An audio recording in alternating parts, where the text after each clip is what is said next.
Hello everyone, আসসালামু আলাইকুম। কেমন আছেন সবাই? আশা করছি সবাই ভালো আছেন। আমি আলহামদুলিল্লাহ ভালো আছি। সবাইকে ওয়েলকাম করছি টুনাটুনির সংসারে নতুন আরও একটি ভিডিও দেখার জন্য। আজকে আমি বানাবো শীতের মজাদার দুধ পুলি পিঠা। এখানে দুধ পুলি পিঠা বানানোর জন্য নারকেলের পুরটা আমি প্রথমেই রেডি করে নিয়েছি। নারকেলটা একটু গুড় দিয়ে জ্বালিয়ে নারকেলের পুরটা রেডি করে নিয়েছি। তারপরে চলে যাব এখানে ময়দার কাইটা তৈরি করতে। ময়দার কাইটা ভালো মতো তৈরি করে এবার আমি চলে যাব পিঠা বানানোর প্রস্তুতিতে। প্রথমে পিঠা বানানোর জন্য একটু আটা ভালো করে বেলে একটা গ্লাসের সাহায্যে কেটে নিব।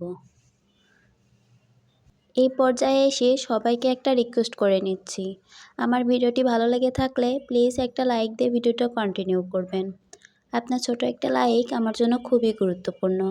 আপনারই মতো অনেকের কাছে আমার ভিডিওটি পৌঁছে দিতে সাহায্য করবে, সেই সাথে নতুন দিনের নতুন আরেকটি ভিডিও মেক করার উৎসাহ জাগিয়ে তুলবে। আর যারা আমার চ্যানেলে নতুন, যদি লাইফস্টাইল ব্লগ ভিডিও দেখতে ভালো লাগে তাহলে চাইলে আপনি আমার চ্যানেলটি সাবস্ক্রাইব করে পাশে থেকে যেতে পারেন। আর আপনি যদি অলরেডি তা করে থাকেন, আপনাকে জানাই অসংখ্য ধন্যবাদ। গ্লাস দিয়ে আটার ডোটা কেটে নিয়েছিলাম। এবার আমি পুলি পিঠার শেপ দিয়ে পিঠাগুলো বানিয়ে নিব।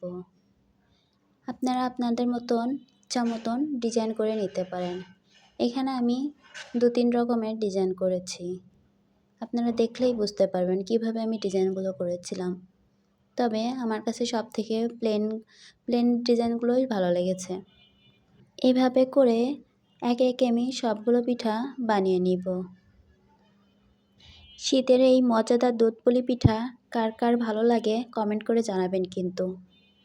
তারপরে চলে যাব দুধ পুলি পিঠার রসটা রেডি করার জন্য। প্রথমেই আমি দুধটা একটু জাল করে নিয়েছিলাম, তার মধ্যে একটু গুড় দিয়ে নিব। আপনারা চাইলে চিনি দিয়েও করতে পারেন। এখানে আমি গুড় দিয়েই তৈরি করছি। তারপরে এখানে আমি একটা এলাচ দিয়েছি, একটু লবণ দিয়েছি। এভাবে কিছুক্ষণ জাল করে ভালো মতো দুধের বলক আসলে আমি পিঠাগুলো দিয়ে দিব। একে একে সবগুলো পিঠা দিয়ে দিব। সবগুলো পিঠা দিয়ে কিছুক্ষণ জাল করে ফুটিয়ে নিতে হবে। আমি সবগুলো পিঠা দিয়ে একটু নেড়ে দিচ্ছিলাম। তবে এখানে আমার হাঁড়িটা অনেক ছোট হয়ে গেছে, যার কারণে দুধগুলো অনেক উপরে উঠে আসছিল, মনে হচ্ছিল পড়ে যাবে। এই কারণে আমি পরে একটা বড় পাতিলে ঢেলে নিলাম। ওই ছোট পাতিলটাতে কিছুক্ষণ জাল করতে গেলে হয়তো আমার পিঠাগুলোই পড়ে যেত। এজন্য আমি এই বড় পাতিলটাতে এই পিঠাগুলো ঢেলে নিয়েছি। তারপরে কিছুক্ষণ ধরে জাল করে নিলেই আমাদের পিঠাগুলো তৈরি হয়ে যাবে। এবার আমি পিঠাগুলো একটু ঠান্ডা করে একটা বাটিতে সার্ভ করে নিব। এভাবে করে বাটিতে পিঠাগুলো আমি সাজিয়ে আপনাদেরকে একটা ভেঙে দেখিয়ে দিব পিঠাটা কত সুন্দর হয়েছে এবং খেতেও অনেক টেস্টি ছিল। তবে এই পিঠাগুলো ফ্রিজে রেখে একটু ঠান্ডা করে খেতে আমার কাছে বেশি ভালো লাগে।